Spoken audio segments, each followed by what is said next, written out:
Hello everyone, আসসালামু আলাইকুম। আমি তানি চলে আসছি আপনাদের মাঝে আরো একটা নতুন ভিডিও নিয়ে। তো আজকে হচ্ছে আমি প্রতিদিনের মতনই সকালের নাস্তা বানাতে চলে আসছি। এখানে হচ্ছে আমি আলু ভাজি করার জন্য কাঁচামরিচ, পেঁয়াজ, হলুদ, লবণ, তেল সবকিছু একসাথে দিয়ে হাত দিয়ে ভালোভাবে মেখে তারপরে হচ্ছে আমি বসায় দিব। আমি বরাবরই আলু ভাজিটা হচ্ছে গিয়ে হাত দিয়ে মাখায় তারপর বসাই, কারণ আমার কাছে এভাবে খেতে বেস্ট লাগে। এভাবে হচ্ছে ভাজিটা করলে আমার কাছে অনেক মজা লাগে। কার কাছে মানে সবাই তো আর একরকম করে রান্না করে না। তো তারপরে এখানে হচ্ছে আমি আটার কাই করে নিছিলাম।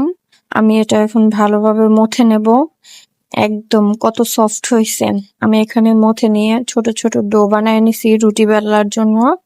তো আমার এখানে রুটি বেলা প্রায় শেষ। একদিকে হচ্ছে গিয়ে আমার ভাজি হবে আর একদিকে আমি রুটি বসায় দেবো। রুটি ভাজার জন্য তাও বসায় নিছি। এই যে দেখেন আমার রুটিগুলো কত সুন্দর হয়েছে, গোল গোল ফুলকো ফুলকো রুটি। সকালে আমার বেস্ট খাবার হচ্ছে রুটি, ভাজি আর চা। চা হচ্ছে আমি রং চা, দুধ চা দুটোটাই খেয়ে থাকি। যে সময় যেটা ভাল লাগে সেই সময় সেইটাই খাই। তো এই হচ্ছে আমার আজকের ভিডিও। তো আপনারা কে কোথা থেকে দেখতেছেন আমার ভিডিওটা অবশ্যই কমেন্ট করে জানাবেন। এই পাশে আমার ভাজিও খাওয়া শেষ আর এক পাশে আমার রুটিও ভাজা শেষ। এবারে হচ্ছে আমি নাস্তা করতে চলে যাব।